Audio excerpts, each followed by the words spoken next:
Hey, welcome back to the Baroque Back. We're here at episode 2, week 2. I don't know if I want to say episode, but week 2. And look at, here we go again. I'm Queenie Black. I was looking at the sound to make sure I'm not screaming in the microphone. Anyway, hi, I'm Queenie Black. Welcome back to the Baroque Back. Today I wanted to talk about aging and being alternative at the same time. How the heck did we do this? How are we doing this? I don't know. It just feels comfortable. There's people that started out, there's kids that were like punk and alternative and stuff, and then they moved on and they grew out of it. But it's because it was just, maybe they were just trying it out, We don't all, especially kids, we don't stick to something forever. There's a small minority that do, and then it ends up to be a lifestyle. I've been goth, or not necessarily goth, but I was, whatever this thing is, since I was 15. But when I was 13, that's when I really started exploring living outside the box, because I just had gotten out of Catholic school. And then I was able to dress however I wanted, because no uniforms. Yay! God, those uniforms. I was always a whap whap kid. That's what I called myself. A whap whap. But now, I mean, it's funny because as a kid I was more rebellious, but now it turned into like a lifelong art project, pretty much. Especially since I've been sharing my life for like the last 30 years online. And there's a reason for that too. But maybe I'll talk about that another time. But anyways, we're talking today about aging and keeping outside the box. Because there's pressure for people to pull us back into the box. And I can never understand that. Like, what about standing out from the crowd upsets other people so much that they want us to come back?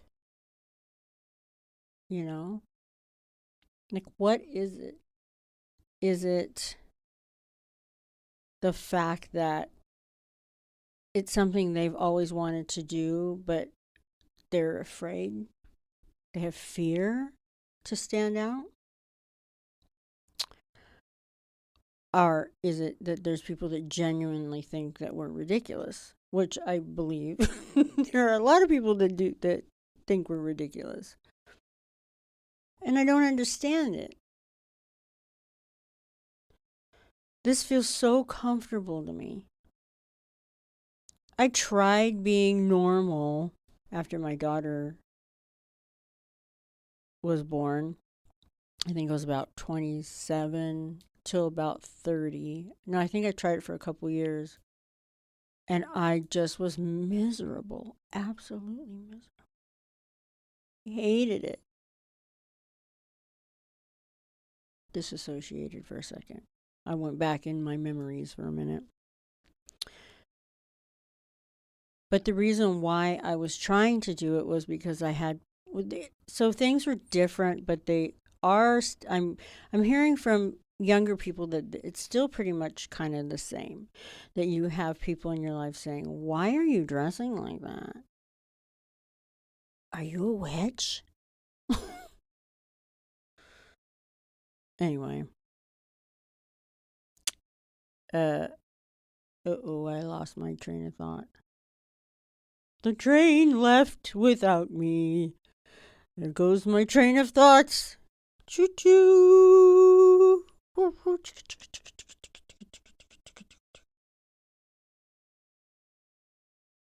I had a ticket for that too. Oh well. What was I saying? Oh yes, about being normal. My hands are cold. It's really cold out here. I didn't bring a heater. It's really cold in California at the moment. It's very strange.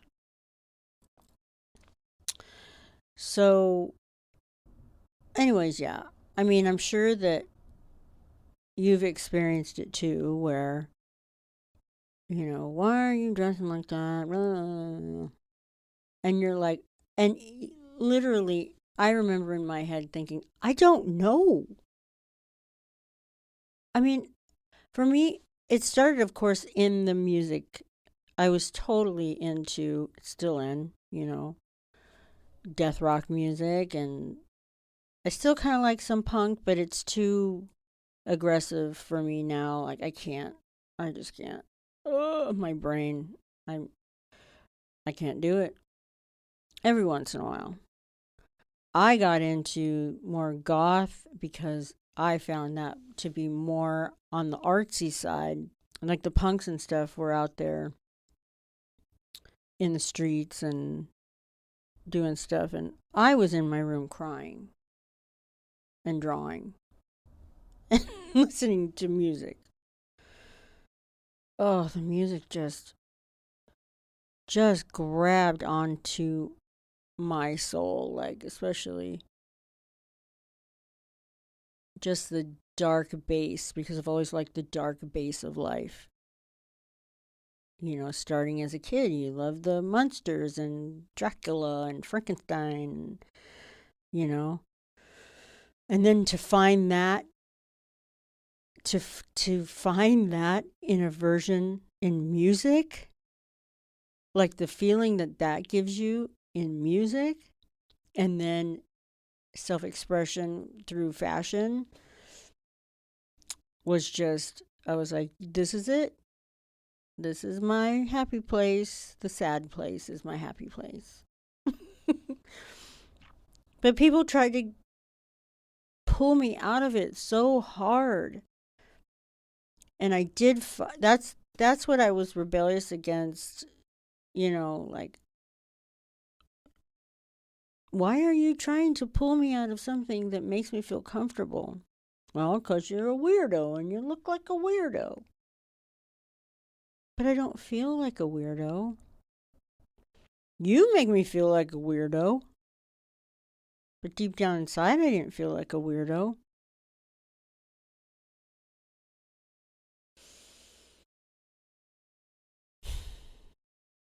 I just wanted to, like, it's just strange to me that people are so against self expression.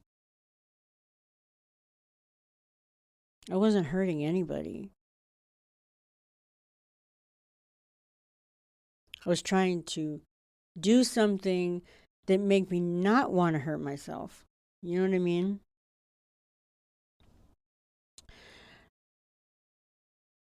I mean, I've had phases through when I was younger. I went through phases. I was super death rock in the beginning with extreme looks and extreme makeup, and then I went like this and was kind of fading out of it because I was told, well, you're not going to be able to get a job looking like that, which back then you couldn't really, unless you worked at a record store or something like that. So I was like, oh, crap. Crap, what am I going to do? I love this. I like having big hair and colorful hair. And well, then it was black, but I like wearing my makeup extreme. Nobody wore eyelashes and nobody did the lines like they do now because that was a 50s and 60s thing. And we were already, we were the natural look. Everybody was on into the natural look. And I just couldn't get the natural look right. I tried it. And I couldn't get it right. It didn't make me feel nice. I didn't like the way it made me feel. I felt like I was looking at a paper bag, like a blank piece of paper bag. And I just was miserable. So, yeah, and then I had my daughter, and then it got worse because I felt like I was a bad mom because I wanted to be different, and I was being told that I can't be like this as a mom. So I tried to get out of it, and I hated it. Hated it. Then then the internet started. I mean, the real internet where people started chatting more, And I found a little tribe, a little goth.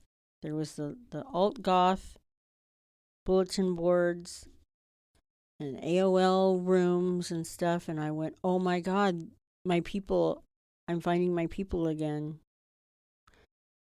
Because, I don't, I had agoraphobia really bad at the time too. I had agoraphobia from the age of 15 through in my 30s. It was pretty bad. And anxiety. Horrible anxiety.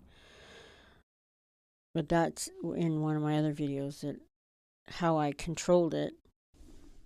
I don't take any medication or anything. I have this thing, and it drives my friends crazy sometimes, but they're like, well, if you feel like crap, why don't you take medicine? I'm like, because for some reason I like to torture myself. But I don't think it's torture. I like to feel the feeling so I can fix it. I'm just a fixer. And I really want to experience being uncomfortable so I can let it flow through me and figure out, okay, what, when, where, why, how.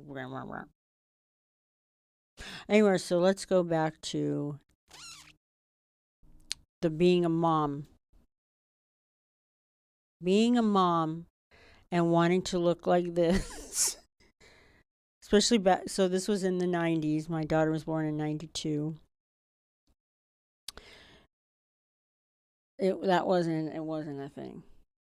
The only time I discovered it was a thing was when I found my little tribe online. Because there were other mothers that were going through the same thing, where we felt like we weren't allowed to be that cool little kid anymore. But just anyway. So then I started, I want to do this again. I want to get back into it because I feel like crap. And I did. And I slowly started to really develop my style like it is now. I had taught myself how to sew and everything because I couldn't find the clothes that I really wanted because I was super into Edwardian and Victorian my whole life. And I've always wanted to dress like I was going to a frickin' funeral. Frickin' funeral. But I mean, because it's just so beautiful. And it was a beautiful thing to find this community online. And we shared stories and we shared our lives, and some of us still talk to this day. For so long, we've been friends. And we've watched how this subculture has gone from this small little thing to a huge, it's worldwide. And it's it's broken off into different things, that's what happens with subcultures. But I mean, there is still the subculture that actually listens to the music and stuff from we started from the beginning, and then there's the people that are into the dark and the gothic looks that don't even listen to the music. So that's a whole other thing. It doesn't bother me until someone tries to explain to me or the world how it used to be. And I'm like, no, that's not how it was. Nah, you got it wrong. But so yeah, so now we're in our 50s and 60s, and the second wave of goths are I'm well I'm talking about the gothic community getting older because that's just my thing, but there's lots of other alternative, little subcultures that people have stayed in. And I don't know if it's keeping on to a little part of our childhood or just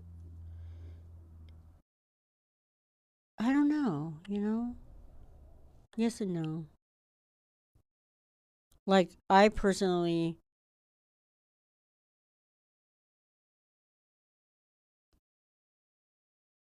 as an artist,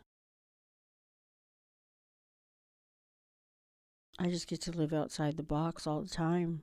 But it's because I because I kind of I literally floated through life. I feel like I've floated through life working at being this and keeping the aesthetic I've always wanted and fine tuning it. I feel like I'm just fine tuning it now because the older you get, you can start having more time to well, I can't say that cuz I work all the time, so but it's just me, so I'm just focused on me. I upgraded my coffin. It has lumbar support now. Well, because, So like I don't know. I know there's younger people that watch me too, and I think one thing I want to say to you is you can stay true to yourself and continue to live the way you want to live, but it does take for one thing you got to let anything roll off your back. I think that's the hugest thing. I have literally lived with tunnel vision my entire life. With my artwork and the way I want to live, like if somebody makes fun of me or whatever, I'm like, okay, whatever. Like I've heard it a million times. It doesn't bother me anymore. Really doesn't. It's funny when people comment. Like I got a comment from some dude on I posted that one a short that said, I've been goth for so long the sun blocked me. The sun blocked me. And some guy wrote, what did he write? Yuck. Yuck. And I said, hey, thanks for the engagement, dude. Like, literally, when I see somebody react that way, it doesn't make me go, oh my God, what am I doing wrong? A man thinks I'm yucky. Or this person thinks I'm yucky. I'm at the point now where I'm just like, all right, well, sounds like you've got some issues, dude. you know, it just doesn't. It just doesn't. Mm-mm. The only thing that gets to me is when people lie about me or assume things about me. That pisses me off. That's the way to get me. Start spreading lies about me. Then I'm just like, ugh. But then, like it's happened so many times that I'm just like, whatever. I don't try to prove myself or them wrong anymore because it's just stupid. Because people that do that just look like a bunch of monkeys running around going, or a circus. I call them clowns. They're just a bunch of clowns. But I digress.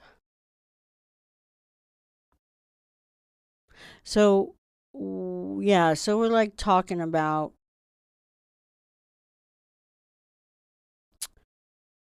living, staying in a subculture for this long.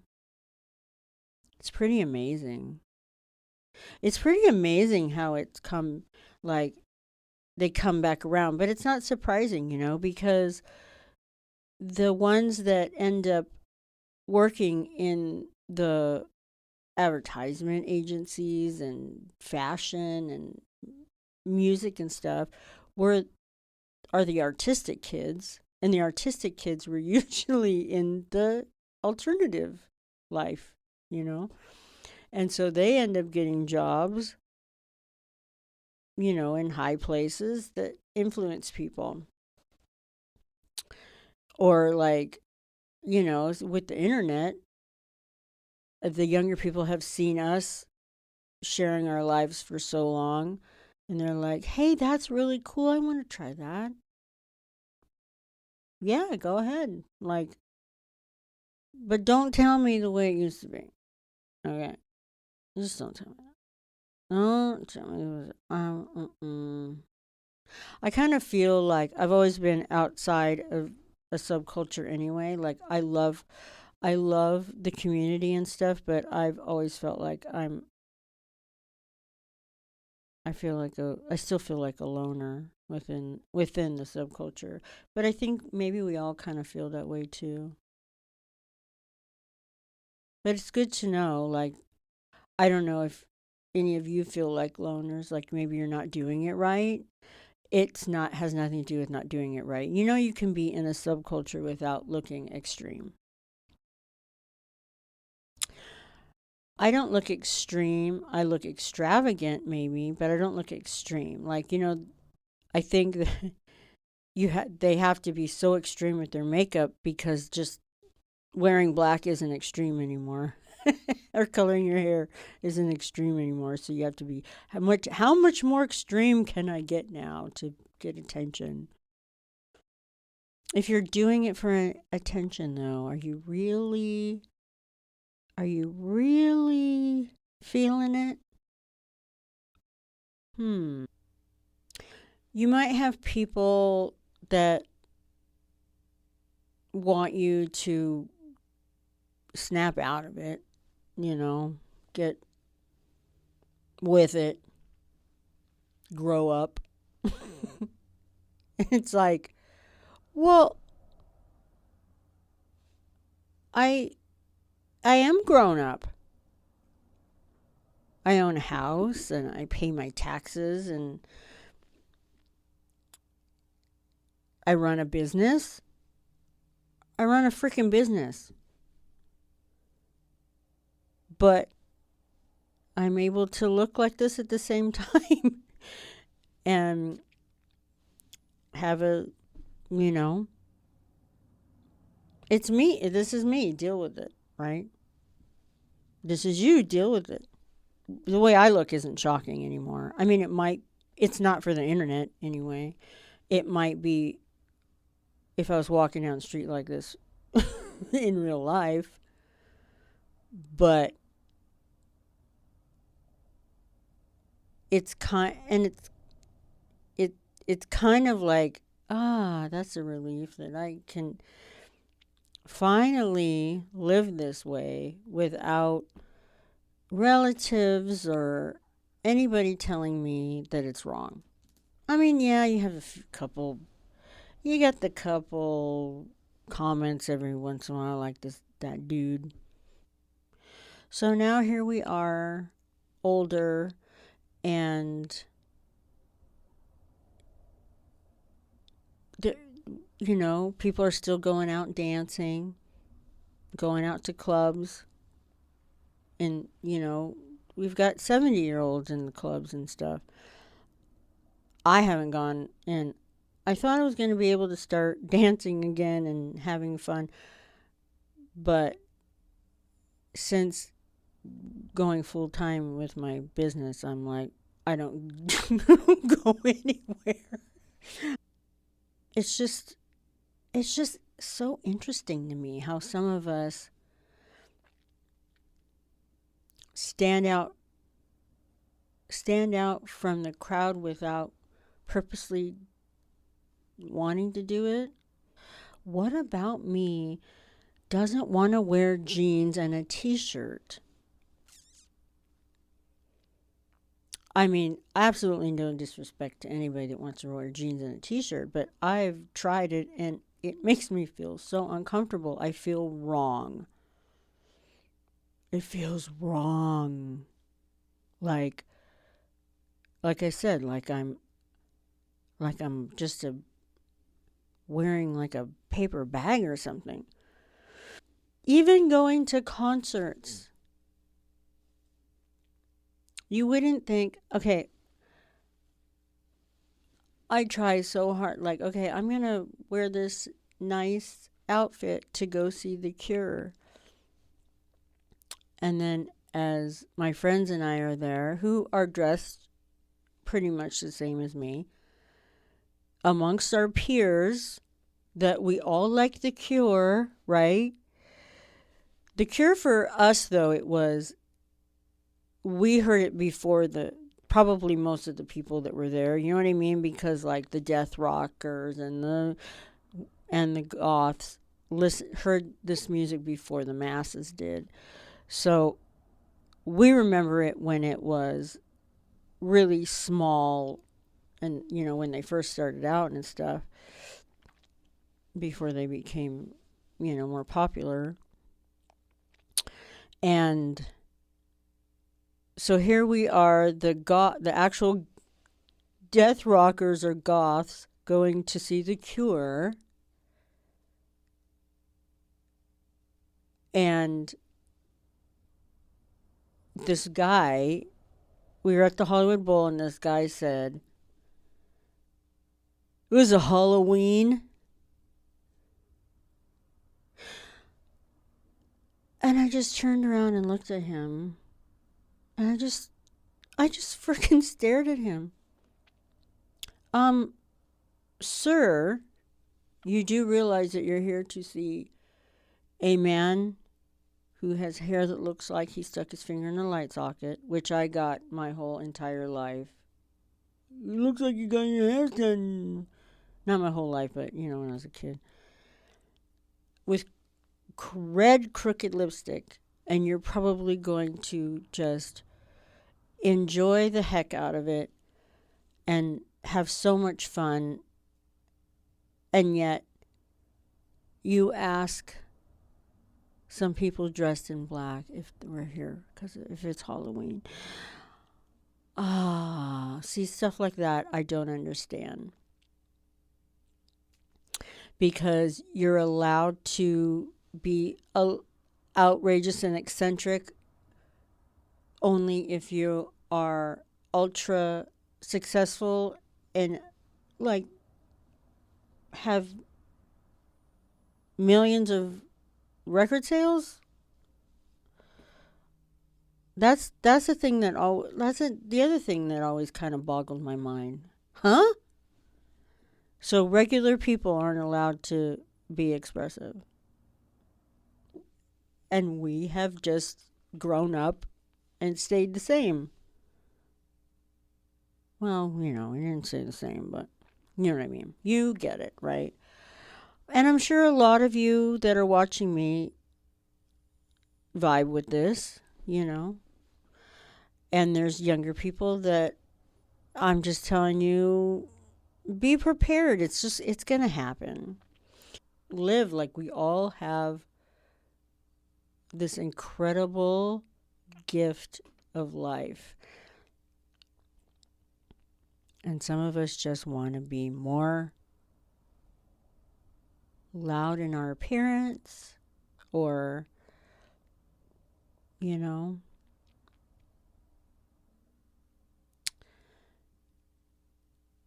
it's really interesting being older and, you know, trying to still do the wing eyeliner.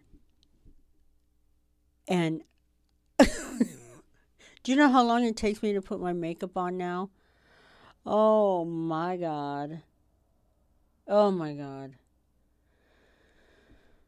So I have to have a mirror that's like 100 times just so I could see my eyeballs. I have to have 50 lights on me just so I could see, because I wear glasses now, most of the time. And you can't, I need those glasses that has the little thing that flips down like that so you can see one eye. And then the crepey skin, you have to be like this. Oh my God. Oh my God. And then maybe, and then your shoulder hurts, so you got to hold your arm up like this, and you got to do this, and you got to. It's a whole production. Oh my God. That's why I actually don't wear this much makeup all the time. During the day, during the week, or if I don't have to go anywhere, I am not wearing any makeup. And I let my skin breathe because I can't. And now my lips, trying to do my lips. Oh God. Oh God. Uh, uh, uh.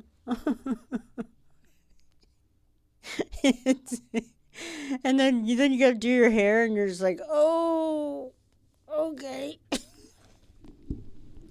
But in all seriousness, though, that's where stretching. Oh my gosh, 2 years ago, I started stretching and lifting weights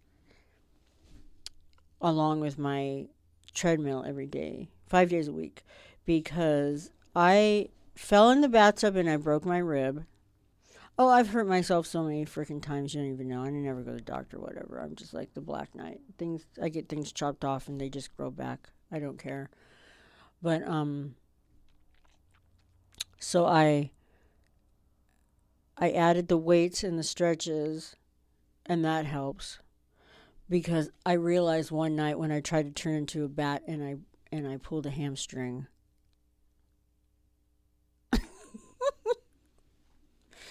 And I was like, if I'm going to be flying around, I'm going to need to do some stretches. This is ridiculous. So, yeah, but I feel, so I just wanted to put that in there because that's another thing, a lot of us, got to start using canes and having balance issues and health issues and stuff. And then we work around, you work around what clothes you're going to wear, and buying a fancy cane and making it fancy. Oh my God, I have a hair. Oh, there it is. Oh, ouch. I just pulled it out. I can't deal with it. Where was I? And shoes, boots, heels. I can't do heels anymore. Oh my gosh, I cannot do heels because I will fall. I will fall and break a hip. So we have to accommodate by changing our wardrobe. It's been a wild ride, but I finally feel like I'm just so comfortable. I don't know if you can tell, but in my videos from before, I was a lot more stiff. I've had a couple people actually tell me, you seem to be a lot more relaxed. And I'm like, yeah, because I'm a lot more relaxed the older that I got, because I don't really care about things. I mean, of course I care. I mean, let's see. I don't want to say that. Of course I care. I care about too many things, but I don't care about other people's opinions about my life.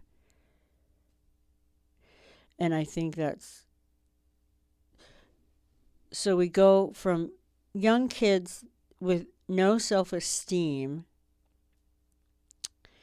that care about, oh, what do people think about me, super young kids. I hope I can, you feel like you need to conform to make friends when you're a kid, but then the older you get, you realize sometimes standing outside the box actually makes you more friends. It did for me. That was kind of cool because, you always have people like, wow, I really like your hair or I like your style and stuff like that. And then you just become friends. So I think the core of what I want to say is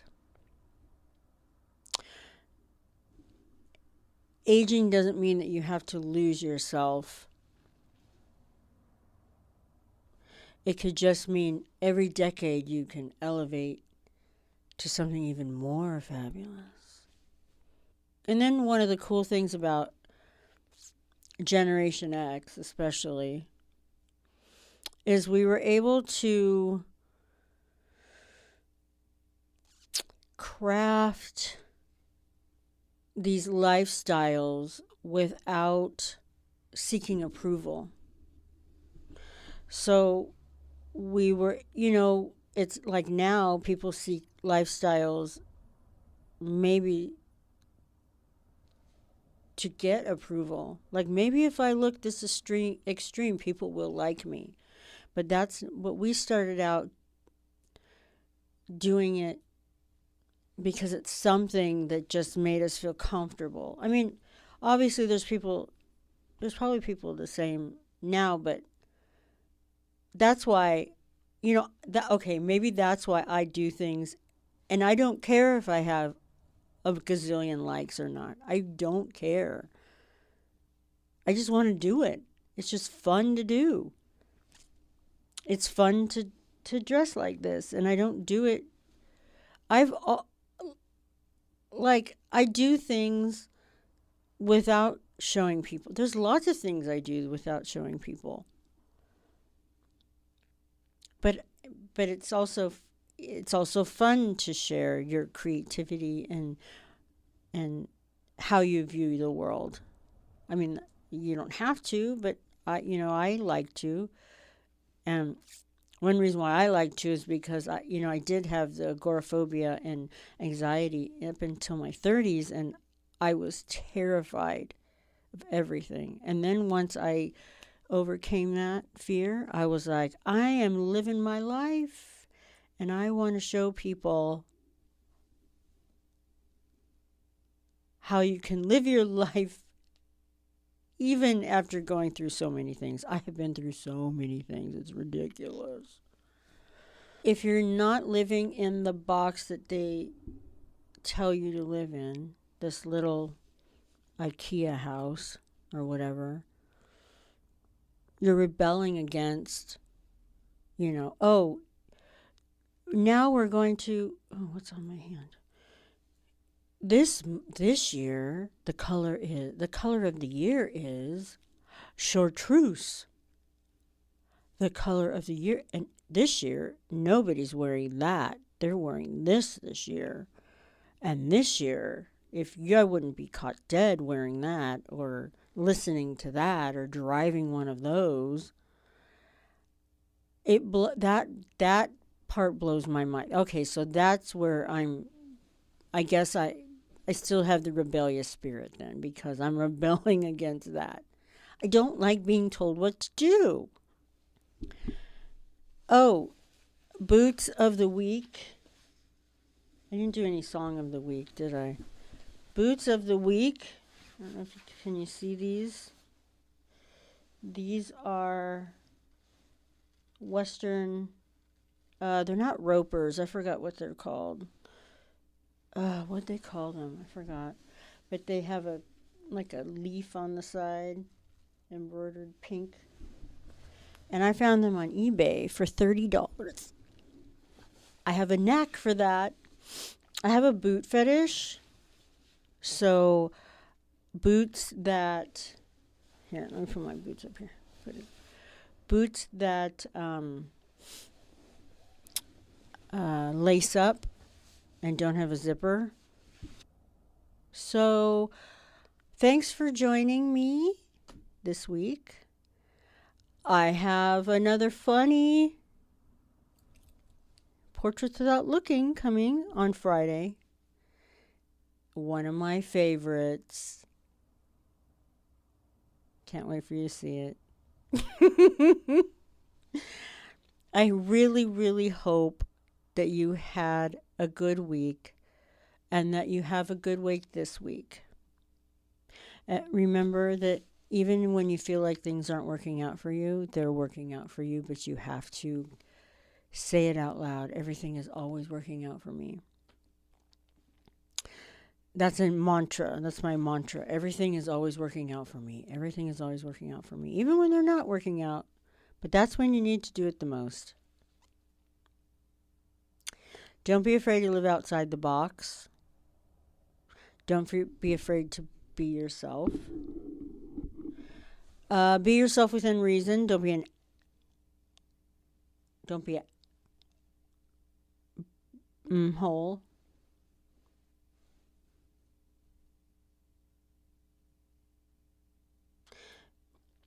Be kind because this is when we need kindness. Is right now. The world's on fire and we need to extinguish it. The end. See you next week.